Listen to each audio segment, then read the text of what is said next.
عمران خان نے جیل میں بیٹھ کر پہلے تو فیاض الحسن چوہان سے معافی منگوائی۔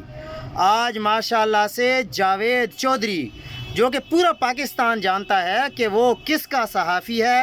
اور کس کے کہنے پر کیا کیا کچھ کرتا رہا ہے،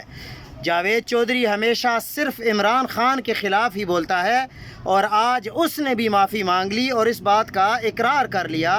کہ میں غلط تھا کہ سہیل آفریدی وزیر اعلیٰ نہیں بن پائے گا، میں غلط تھا کہ پی ٹی آئی کے 22 لوگ بک جائیں گے،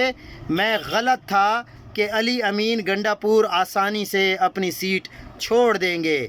آپ دیکھیں کہ جو شخص جیل میں بیٹھا ہوا ہے، دوسروں کو یہ لگتا ہے کہ شاید یہ بندہ، اس میں کوئی طاقت نہیں ہے، لیکن حقیقت یہی ہے کہ پورے پاکستان کے سسٹم کی چابی اس وقت بھی جیل میں بیٹھے عمران خان کے پاس ہی ہے۔